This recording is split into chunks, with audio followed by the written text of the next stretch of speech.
Today on the Stay at Home Chef, I'm showing you how to make easy pea salad. Pea salad is a classic American dish that you can always find at potlucks and picnics, backyard barbecues, and Sunday dinner. To start, you'll want to pour 4 cups of frozen peas into a microwave-safe bowl. You'll want to microwave this in 90-second increments, stirring in between each one. You want the peas to be thawed, but not necessarily hot.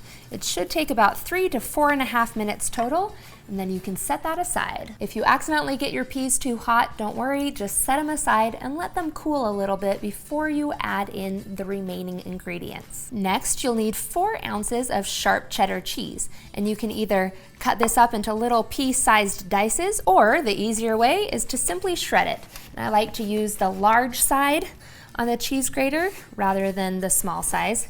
It works better with the size of the peas. But if you do want to dice it, slice thin slices of the cheddar, cut it into little strips here, and then dice. And you can see that this is about the same size as a pea. Either way really is simple. It's really not that big of a deal. Then you'll add your cheese in with your peas, and next you need some cooked bacon. You can buy pre-cooked bacon, you can use leftover bacon, you can bake it yourself, or you can even use bacon bits. I won't judge. You'll need a 1/4 cup total, so add that in with your peas and cheese, which is kind of fun to say.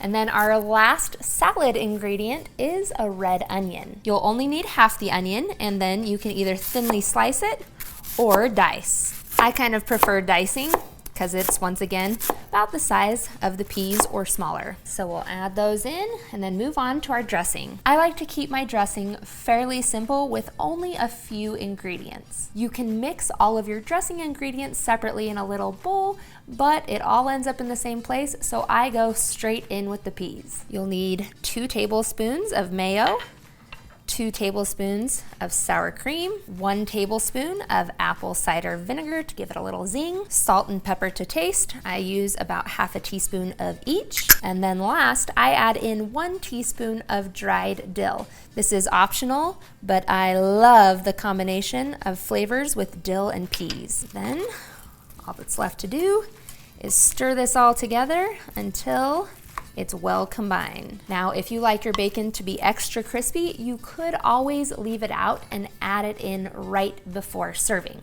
Once this is well mixed, you'll want to cover the bowl with either a lid or plastic wrap and pop this in the fridge and let it chill for about 1 hour. If you wanted to make it ahead of time for a picnic or a potluck, it'll stay good in the fridge for 24 hours easily.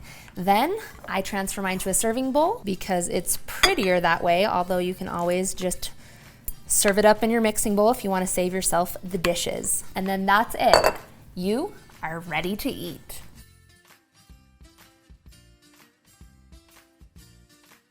Thanks for watching. You can find the full written recipe in the video description. Be sure to subscribe, like, and follow, and check out the rest of my videos where you can find hundreds of restaurant quality recipes you can easily make at home. See you later.